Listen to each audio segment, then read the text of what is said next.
Mr. Monterrosa violated civil rights by the use of deadly force under circumstances where deadly force was not justified.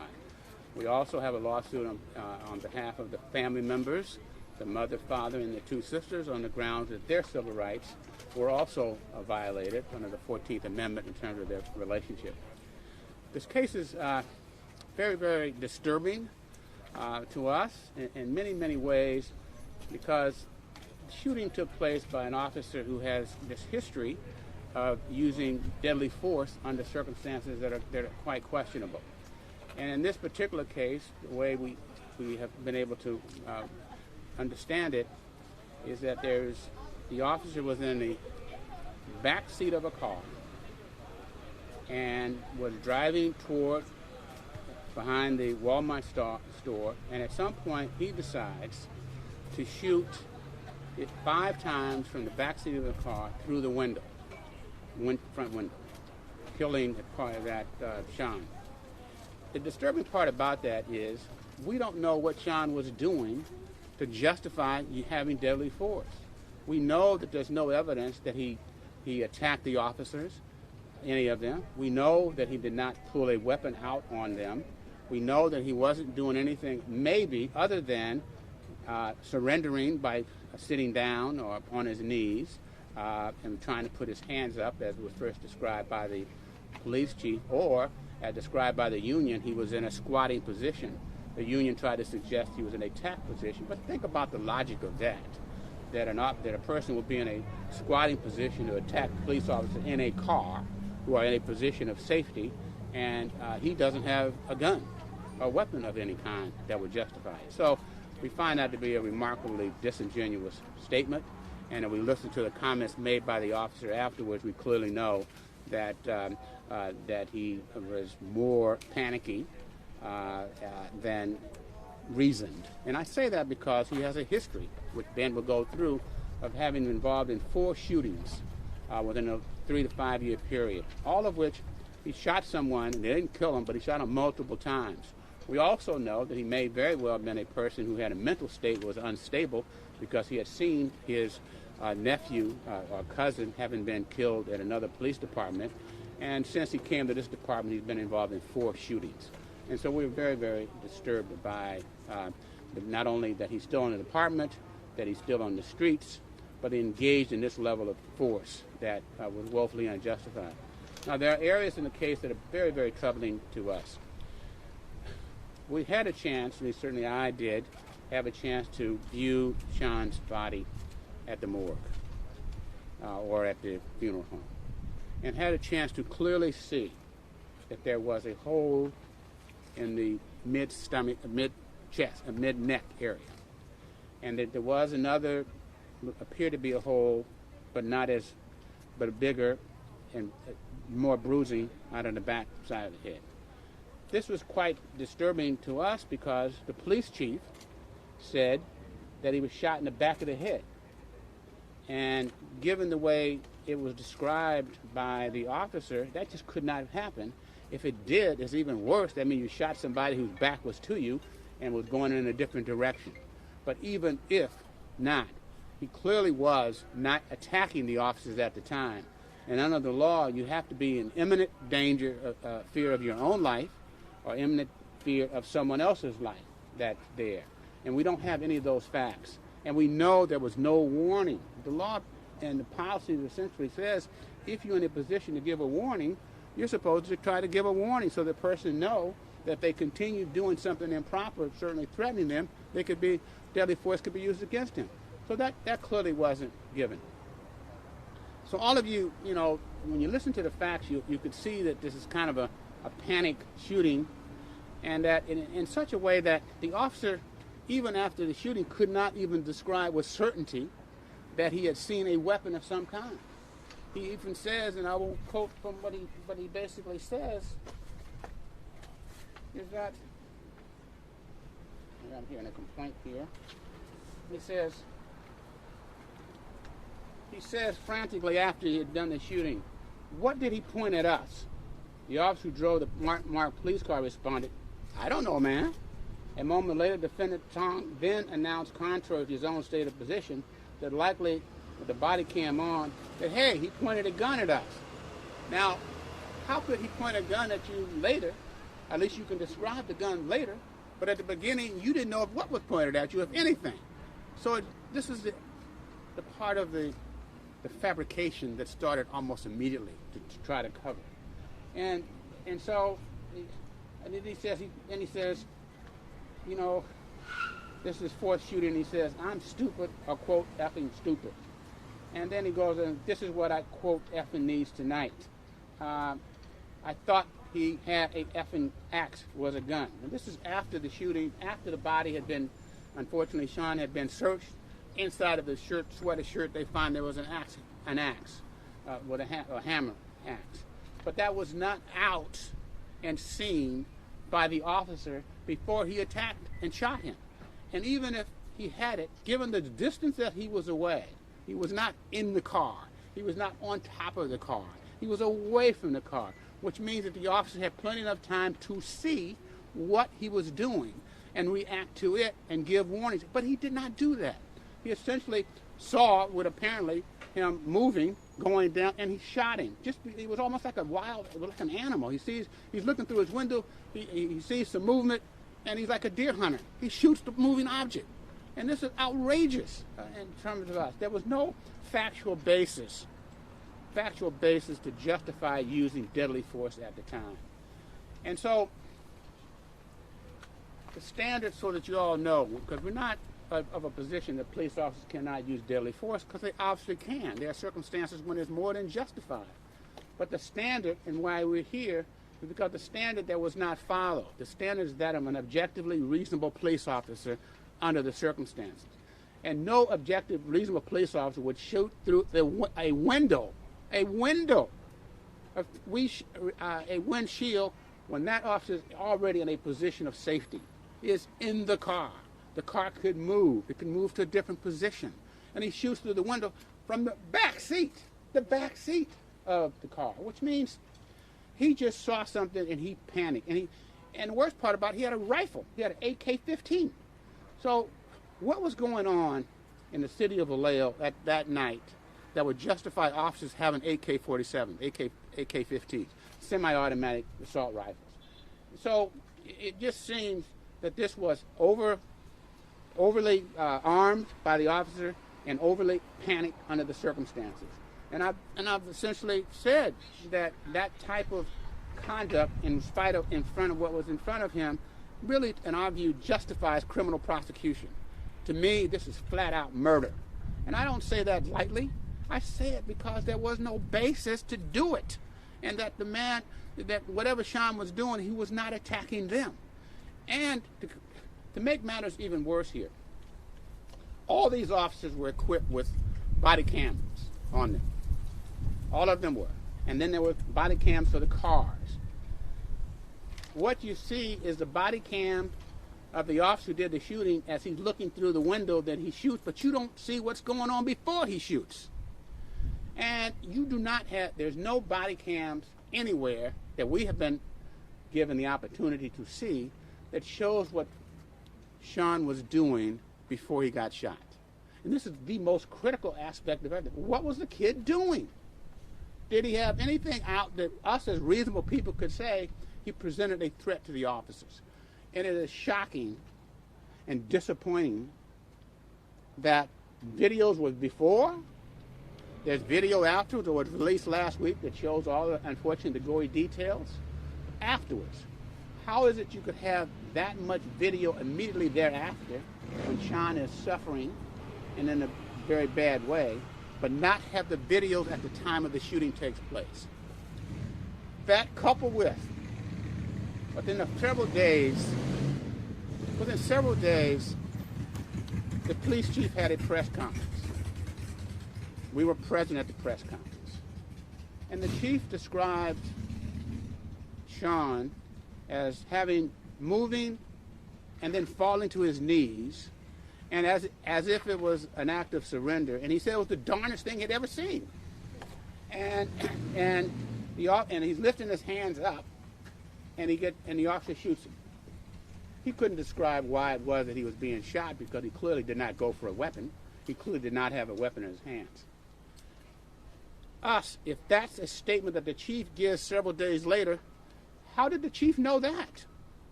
That means either someone told him that who was present, or there's a video that he saw that had those particular visuals in it. In any event, several days later, the police union, all-powerful police union, they then issue a statement that essentially contradicts what the chief had said, that Sean was in a crouch position as if he was about to attack, and he was reaching for his waist. That is a common refrain by police officers, that they had to reach for his waist. But think about the logic of that. A guy has no weapon that can be of danger to the police officers, and he's running toward them, and he's reaching for his waist, and the police officers have guns, and they're in a car, protected position. It is ridiculous. But at the same time, the unfortunate component of this, within a week or so later, the chief adopts that position. And it is disingenuous, it is hurtful because it goes to his integrity, but it also goes to the integrity of this investigation. And this is why we have such real problems here in Vallejo with the police union. We have a number of cases that many of you know, but we can't trust what they have to say. And to add insult to injury, you now know that somewhere along the way, the windshield was destroyed by a police person, and the backseat and the car itself was returned to service. And the reason why this is important, because in every case that we're in, we always ask for the preservation of the evidence. In our view, the window was evidence because we needed to see what damage that window had and whether there's any evidentiary value to it. In all our cases, we have reconstructionists, we have expert witnesses, we have a person who would have looked at that window and have looked and see what can be seen. And the more important is, could you tell where the officer was in the car? Could he see what he claimed he saw in any kind of clear way? Or what he really just saw was a person moving and took upon himself to shoot that person? We don't know that because the car itself, or I think it's a van, or a pickup truck, was returned to service and the windshield was destroyed. Now that's a clear destruction of evidence, and the reason why it's so insulting, because any reasonable police officer, particularly a lieutenant, particularly an investigative person, would know that there's real value associated with that window, and that it's entirely conceivable that the other side, the law enforcement people or the civil rights people, would want to see that window and do their own testing on it. But that was destroyed. Again, to weaken the position that we may very well have. So we've seen this throughout, and as a consequence of this, as we couple this with the fact that this officer has had these other shootings, and Ben will go through these other shootings, and we don't see where he's ever been disciplined in any way. We've been involved in a bunch of other cases. We don't see where any of those officers have been disciplined. So the question is whether this department really condones the shootings, regardless of how badly it is, and ratifies it by failing to discipline them. To me, that's a pattern and practice of a culture that allows for misconduct to occur with no ramifications to the officers. So in this lawsuit, we have actually made a claim for Manel, which says we believe that there's a pattern and practice and a culture within this department that allows for this type of misconduct to occur, and that is often ratified by the command staff, and officers do not receive any discipline. These are the issues that are confronted in this case and some of the other cases we have, but it's front and center here because of the background of the particular officer. And so this is what the lawsuit that we have today. And so I'm going to have Ben on here to talk about the officer's background, and then I'll come back and have the family talk after that. Thank you. So why is the officer's background important? Why is the fact that he had shot 3 other people, fired his gun 3 other times, that he's accounted for more than 10% of Vallejo Police Department's 32 shootings over the past 10 years? It's important for a lot of reasons.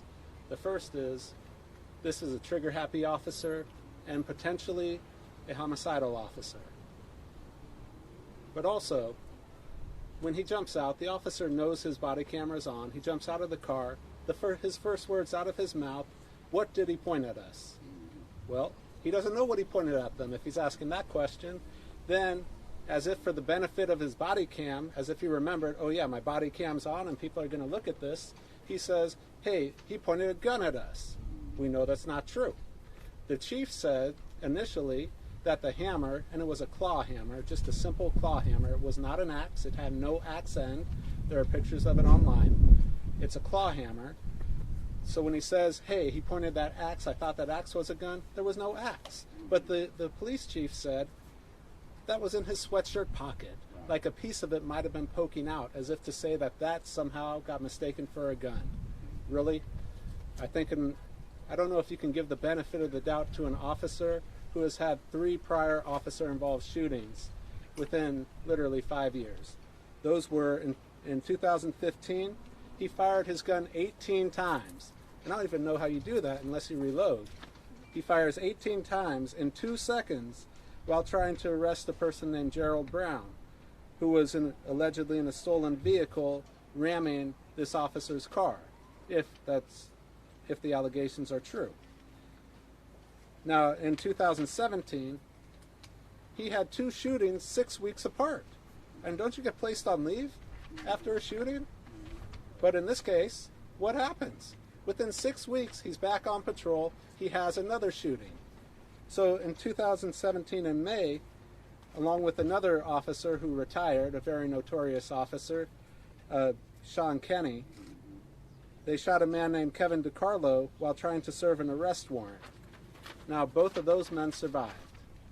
6 weeks later, while pursuing a suspected carjacker named Victor Hurtado in July 2017, Officer Tan fired 3 gunshots at him, and he survived. But it's not just the shootings, because in 2018, Officer Tan was sued for using excessive force against a man named Robert Strong. And what happened there? Robert Strong was trying to film a traffic stop that Officer Tan was involved in. Officer Tan put him in a chokehold and scraped his forehead on the ground. So as I understand it, that is still an active case.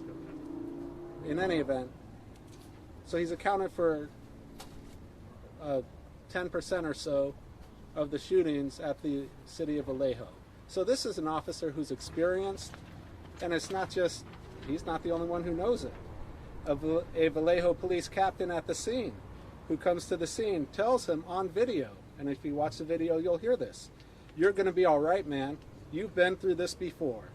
So he's been through it before. So we think those words, hey, what did he point at us? Hey, he pointed a gun at us. Those are all for the benefit of the camera.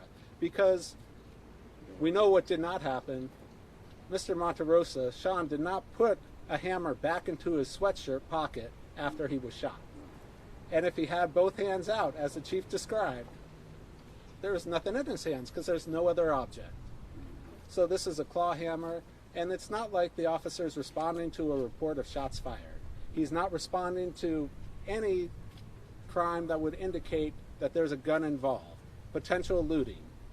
That's what it is. That's the allegation. And it's not that Mr. Monterrosa is identified as a looter. I mean, the officer comes around, you can watch the video, it's literally seconds. And you have this officer in the van holding his AR-15, pointing it through the windshield, almost like he's just waiting for a target. So, is this a panicky officer? Is this a murderous officer? Is it a combination? Or is it an officer who just can't see straight? It could be all of those. What we do know, this police department did nothing, or nothing that we know of, nothing that's been exposed, and we know within 6 weeks of the second shooting, who was back on patrol to do the third shooting, this officer, apparently this department has done nothing to retrain, to teach this officer how to do his job right, and to protect the public. Because what he's doing right now, what they are doing, is putting members of the public at risk, and will not stand for that. And because of that, Mr. Monterrosa was killed. And it's not acceptable, not in this society. Thank you. Okay, at this moment, I'll bring the family up. Come first. Identify yourself. Please introduce yourself. Yeah. I'm Sean Monterrosa. I'm Sean's oldest sibling. And I'm Ashley Monterrosa. I'm Sean's younger sister. Yeah, Ashley and Michelle. EY. Well, thank you everyone for gathering here with us and the families who've been affected also by Vallejo Police Department to stand in solidarity with us. It's unfortunate that it took my brother's life to bring more light and national attention to how Vallejo has been doing this for years. Sean was not even read his rights. They didn't give my brother a chance. They just flat out assassinated my brother. Just like they assassinated Martin Luther King, a gunshot to the neck. It's an unfortunate thing that we have no moment to grieve. All we have to do is turn this pain to power and make sure that Sean's the last one in Vallejo, and that the public, the families here who are affected in Vallejo, have resources to help them, have funds to help them while they're surviving. Families who have been, their loved ones been murdered from 1997 to now, even the families before then. It's hard. We lost our only brother, and no one wants to be part of this family. But I'm so thankful that God put these people right next to us, because it's a longer fight. This is not the end. We'll do everything we can to make sure my brother gets justice. But what does justice mean? We need accountability. We need Shawnee Williams to fire the officer involved, Jarrett Ton. We need State Attorney Becerra to file these criminal charges against Jarrett Ton, Michael Nicholini, and also Bill Rodriguez. We also need AG Javier Becerra to not just investigate the destruction of evidence, but also the entire murder of my brother, and also investigate the entire police department of Vallejo. That's right. Because it's redundant that Javier Becerra is only investigating the destruction of evidence, because it turns out to them the destruction of evidence is more important than murdering my brother. And at the end of the day, Jarrett Ton was just out on that night. I'm sure other officers were. They were looking a way to bend their badge. They were looking for a way to assassinate an unarmed black man or Latino man. Thank you. Thank you. After that? Question for the Let me finish what I'm going to do. Put you back. Here's Mother Palmer. Mom? Mom speaks Spanish only. Yeah. ¿Quieres hablar? Later. Let me okay, what I want to show you, what I want to make sure I got here. These are exhibits I mentioned to you about the injury of the shooting that Sean received. I saw all of both of these right in the mid-lower neck, really round, very much consistent with the entry wound. This is in the back of the head. And that's a larger injury, more consistent with an exit wound. Now, we haven't seen the autopsy yet. And from there we'll find out how the autopsy medical examiner reached his conclusion, but we'll have to have our own medical examiner examine it. I know what we saw. And so, if he said that this is the exit wound in the back of the head, it really belies this whole question of where everyone was. Okay? Over here, we know that this is not the car itself, but we know the car was going this way, and we thought that Sean was coming this way, and we could not fathom how he could have been shot in the back of the head, unless he turned his head, but we think that it's really more of a shot straight on, which makes a lot of sense to us, that the car is over in this location.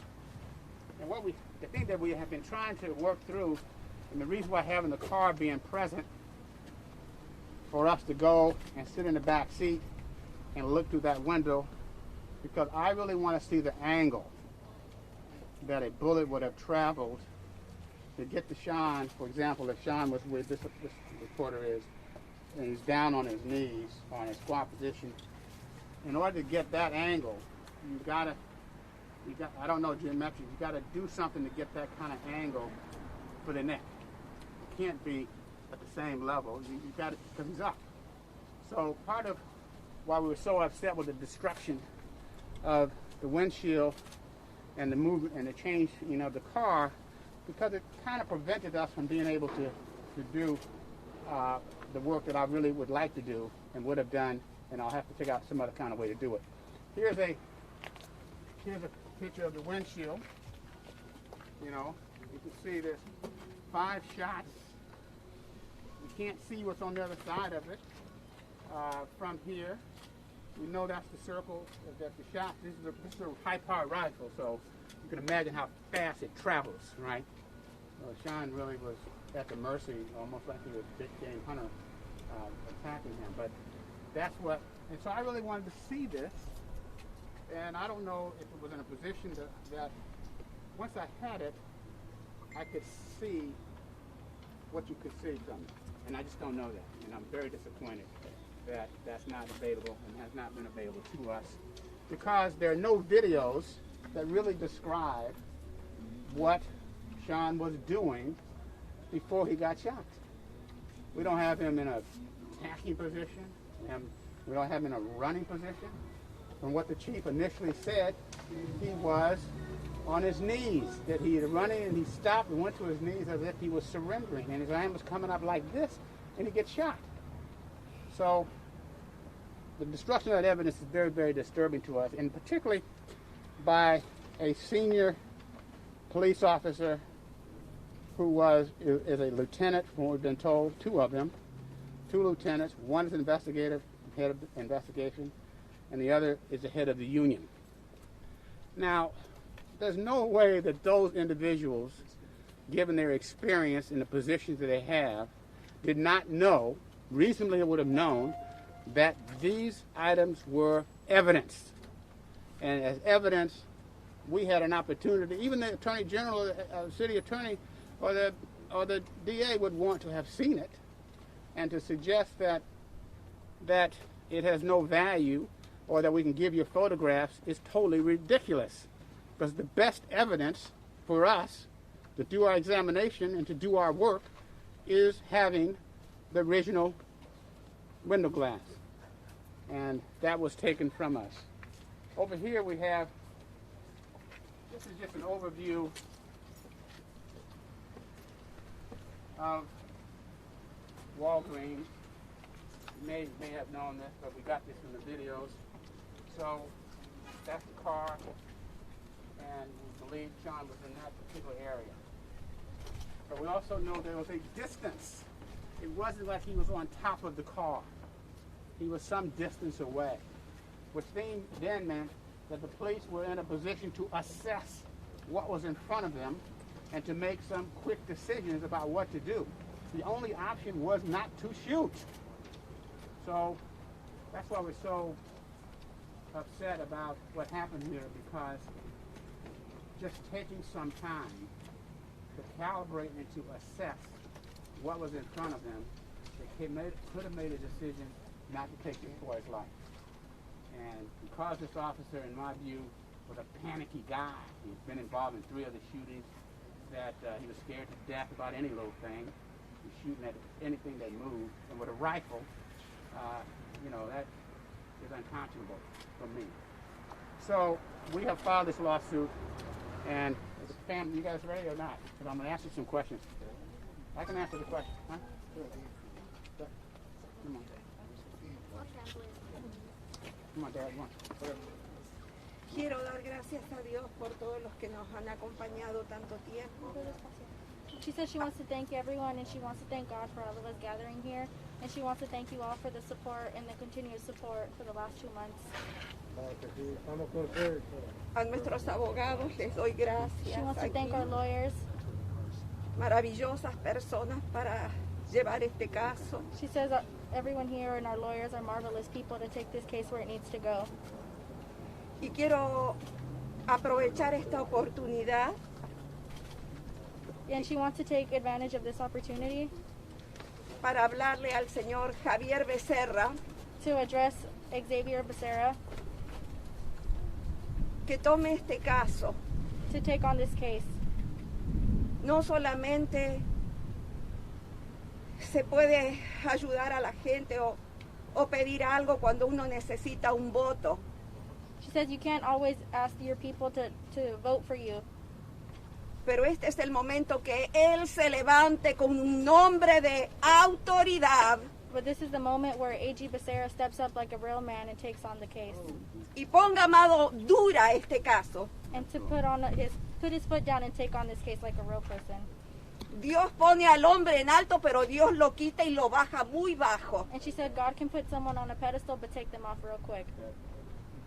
Así que, wake up, man, wake up. Levántate, Javier Becerra. Okay. You can plug them down. Yeah. What try to say, I'm saying thank you for everybody to be here. I really like the support for everybody. And John, thank you. Thank you for really this 2 months very, very bad for us, but the support for everybody like you give it a lot of power for us and help a lot. And we here for support the rest of the people, not only for my son. We need a justice for the rest. We don't want our kid to be killed. Black, Latino, anybody. We are America. We are not people only they're looking for us for the election. We want the justice for everybody. And in November, they're gonna know about us, okay, for everybody. And thank you so much. Thank you. Before I ask the question, Mr. Burris, in the lawsuit you said that the officer had a, quote, shocking history of shooting his gun at civilians. And then you mentioned nearly 36 police shootings in the last decade. Beyond Sean Monterrosa, what message do you hope this lawsuit? well, this message, part of the lawsuit is to look at these other shootings. I mean, we have other cases to look at these other shootings to see whether or not there was any discipline given to any of these officers, whether or not they were reviewed in such a way that would send a clear message to the officers that that conduct was unacceptable. So from our point of view, we want to look at these cases to determine whether or not there is a culture of supporting police shootings when it's unjustified.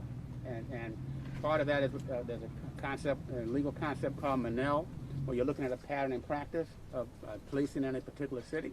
And in this particular case, we're looking at the question of whether or not the use of deadly force, there's a pattern and culture within the department to allow for deadly force to be used in ways that is not justified.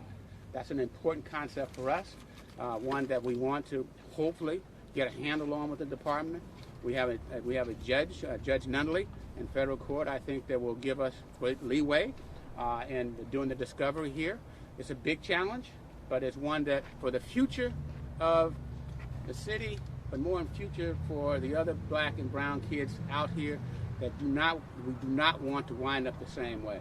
And this case has to be an instrument to try to attack that particular problem and hopefully bring about some kind of reform in this era of reckoning. The question is whether, and you will hear I've said this before, whether it's a moment that we are now or is this a movement. This case can be a movement to deal with the moment of the shooting itself, but also this is an opportunity for all cities that have had some problems that they've coddled officers to take a closer look at it and not be so protective of offending the police unions. It's an opportunity to evaluate the practices that have taken place in the city. And so I view this as an opportunity for them to come to the table and see if we can make Vallejo a better police department by holding officers accountable and putting forth guidelines that let them know what their responsibilities are and that they're being held to those. That part can only happen if the police chief and his command staff are prepared to do that. But that is our objective.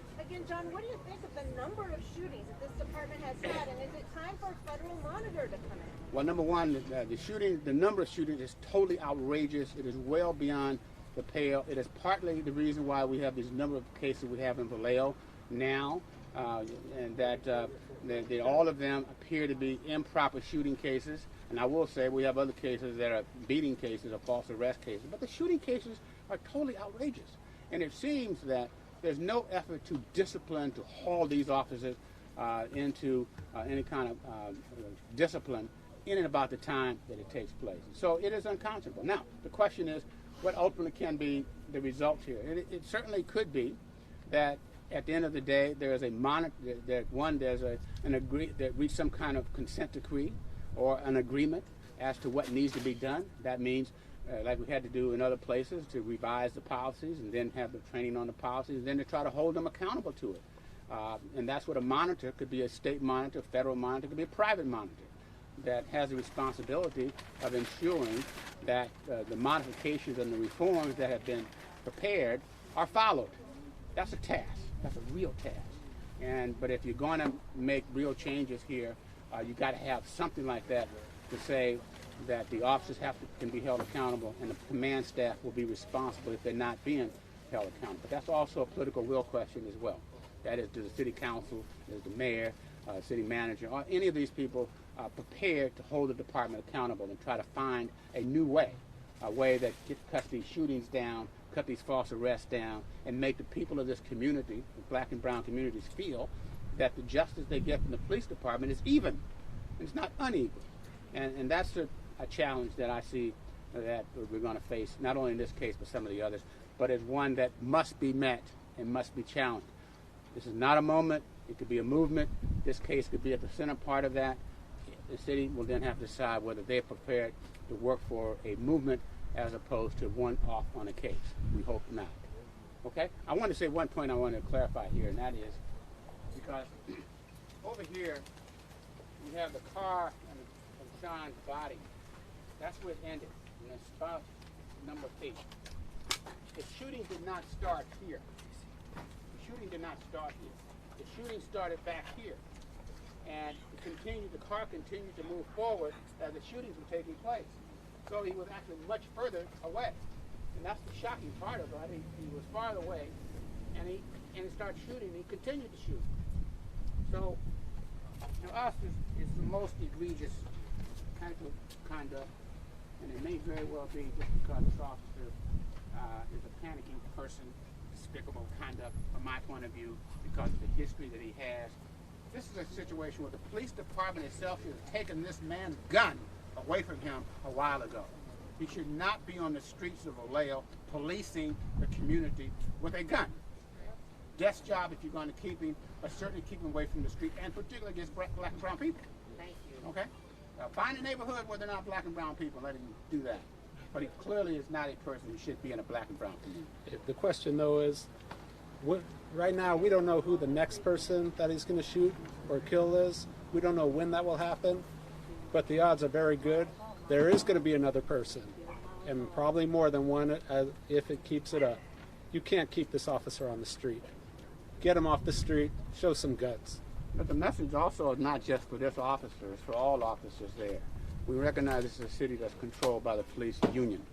And somehow the message has got to get to them that they cannot participate in coddling police officers like this. As this guy says, the captain says, you've been here before, it's going to all be all right. That is a message that clearly has been sent to this officer before.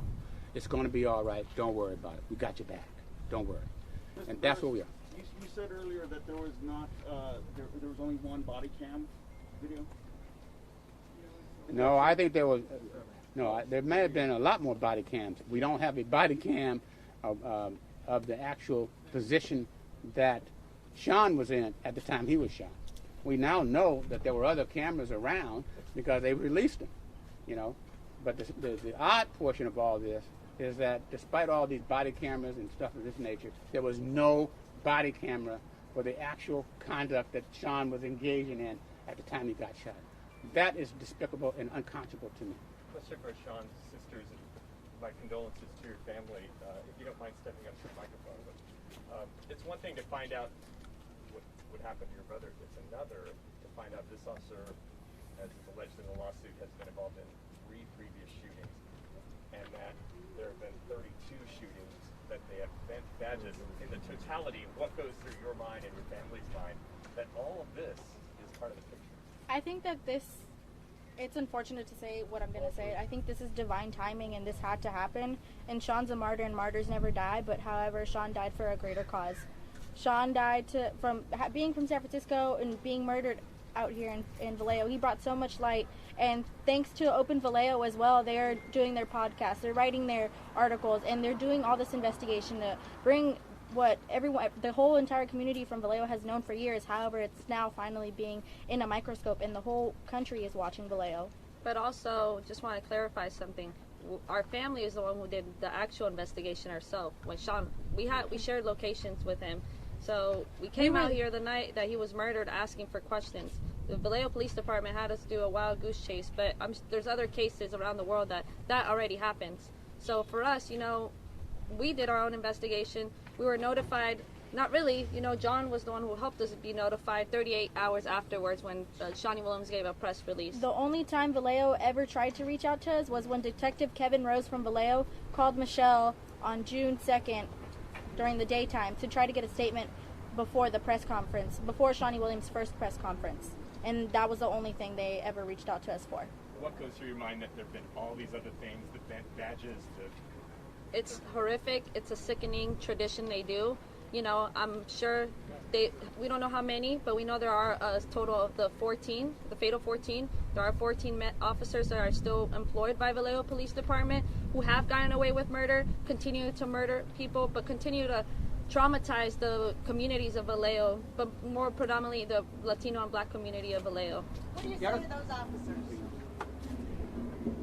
Your time is up. I mean, eventually your downfall is coming, and all of you will be locked up soon enough. But, we can't do reform without taking everyone from Vallejo, and just the city of Vallejo in general, away from here. We need to elect and vote for people that are actually here for the entire community. People who are actually from the community. The mayor of Vallejo is also a former police. So it's just been going on for years. They've all been covering the tracks here. We just found out that he was an ex-officer. So it trickles down that they've been doing this for years, and they know all how to cover each other. And it's a systematic issue, and it needs to end now. Ahora en español les pregunto, disculpen primero lo que sucedió, pero si nos pueden explicar qué está pasando por su mente en estos momentos y qué quieren que haya cambio en esta ciudad y en el departamento de policía de Vallejo. Pues ahora le damos gracias a Dios por darnos la fortaleza de estar aquí paradas y pudiendo hablar y presentarnos en una manera poderosa. Es algo bien duro y siendo mi hermano asesinado es un dolor bien fuerte. Pero estamos tomando este dolor a un poder que Sean sea el último que